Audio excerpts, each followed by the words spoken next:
হযরতে আব্দুল্লাহ ইবনে মুবারক রহমতুল্লাহি আলাইহি, যিনি কিনা প্রখ্যাত তাবিঈ ছিলেন, যার সাথে রাসূল সাল্লাল্লাহু আলাইহি ওয়াসাল্লামের অসংখ্য অগণিত সাহাবীদের সাথে মুলাকাত হয়েছিল। তো আব্দুল্লাহ ইবনে মুবারক রহমতুল্লাহি আলাইহি একবার হজে যাচ্ছিলেন। তো ওই জমানায় তো গাড়ির কোনো রাস্তা ছিল না, তো তারা উটে চড়ে পায়ে হেঁটে হজের জন্য রওনা হতেন। তো আব্দুল্লাহ ইবনে মুবারক রহমতুল্লাহি আলাইহি তার সফর সঙ্গীদেরকে নিয়ে হজের উদ্দেশ্যে রওনা হলেন। পথের মধ্যে তারা যে খাবার নিয়ে গেছিল, সেই খাবার থেকে একটি মুরগি মারা যায়।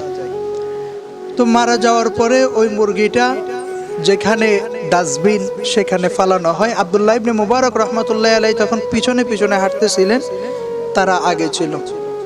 তা আব্দুল্লাহ ইবনে মুবারক রহমতুল্লাহি আলাইহি দেখলেন যে ওই মুরগিটা একটি মেয়ে তুলে নিয়ে যাচ্ছে।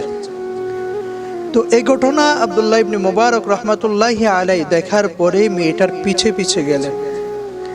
যাওয়ার পর দেখতেছে এই মুরগিটা তারা রান্না করে খাওয়ার জন্য প্রস্তুত করতেছে। তখন আব্দুল্লাহ ইবনে মুবারক রহমতুল্লাহি আলাইহি তিনি ওই মেয়েটাকে জিজ্ঞেস করলেন যে আপনি এই মুরগিটা কেন আনলেন আর কেন রান্না করে খাচ্ছেন? প্রথম দিকে ওই মেয়েটা কিছু বলতে চাই নাই। পরবর্তীতে আব্দুল্লাহ ইবনে মুবারক রহমতুল্লাহি আলাইহি জোরাজুরিতে বলতে লাগলেন যে আমার বাবা কিছুদিন আগে ইন্তেকাল করেছেন। আমাদের ঘরের পরিস্থিতি এমন হয়েছে যে আমাদের ঘরে কিছু নাই। আমরা যে খাবার খাবো ওই পরিমাণ খাবারও আমাদের ঘরে নাই। আমার মা একজন বিধবা আর আমি একমাত্র তার সন্তান। এখন হারামগুলাই আমার জন্য হালাল হয়ে গেছে জীবন রক্ষার্থে। এই কথা শুনে আব্দুল্লাহ ইবনে মুবারক রহমতুল্লাহি আলাইহি মনটা কেঁদে উঠল। তিনি সঙ্গে সঙ্গে চলে গেলেন। তিনারা যে কাফেলার ভিতরে ছিলেন, ওই কাফেলার যিনি সর্দার ছিলেন তাকে গিয়ে বলতেছেন যে আমার আর কত দিনার আপনার কাছে অবশিষ্ট রয়েছে? তখন ওই সর্দার বললেন যে আপনার তো আর 200 দিনার আমার কাছে আছে।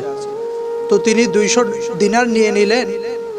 নেওয়ার পরে ওইখান থেকে আব্দুল্লাহ ইবনে মুবারক রহমতুল্লাহি আলাইহির বাড়িতে যাওয়ার জন্য 40 দিনার খরচ হতো। তিনি ওই 40 দিনার তার সঙ্গে রেখে বাকি 160 দিনার ওই মহিলাকে দিয়ে দিলেন। আর আব্দুল্লাহ ইবনে মুবারক রহমতুল্লাহি আলাইহি দোয়া করলেন যে আল্লাহ, এই দানের উসিলায় তুমি আমাকে হজের সওয়াবটুকু দিয়ে দিও। সুবহানাল্লাহ।